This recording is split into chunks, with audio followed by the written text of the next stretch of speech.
Pemirsa, Rumah Sakit Umum Pusat Prof. IGN Ngurah, RSUP Prof. Ngurah Denpasar menjadi rumah sakit vertikal yang dilaporkan mengalami paling banyak kasus perundungan atau bullying terhadap tenaga kesehatan atau nakes. Tercatat sebanyak 25 laporan dari 109 laporan yang diterima oleh Kementerian Kesehatan RI terkait perundungan nakes di rumah sakit vertikal.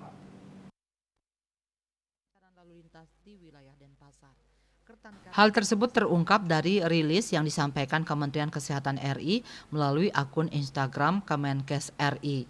Rilis didasarkan pada investigasi laporan dugaan perundungan nakes.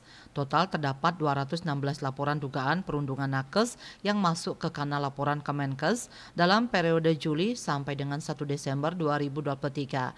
Sebanyak 109 laporan merupakan kasus yang terjadi di rumah sakit vertikal yang berada langsung di bawah kewenangan Kemenkes. Sementara 107 laporan terjadi di RSUD, Fakultas Kedokteran Universitas, Rumah Sakit Universitas, dan lainnya.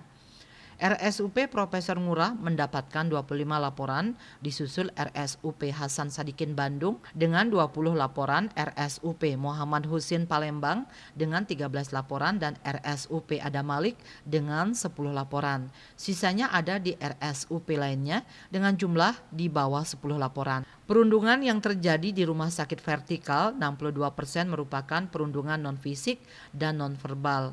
Bentuknya pembiayaan di luar kebutuhan, pendidikan, penelitian, dan pelayanan, tugas jaga di luar batas wajar, mengucilkan, mengabaikan, dan penugasan untuk kepentingan pribadi konsulen atau senior, sedangkan 38% merupakan perundungan verbal, fisik, dan cyberbullying.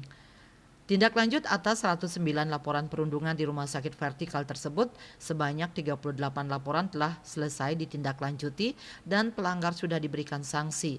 16 laporan sedang dalam proses klarifikasi dan 55 laporan lainnya sedang dalam proses monitoring.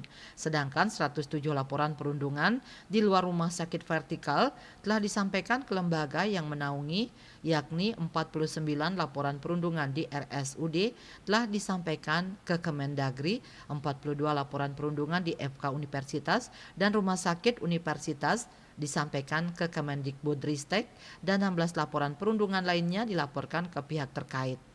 Nyoman Winate, Bali Pos melaporkan.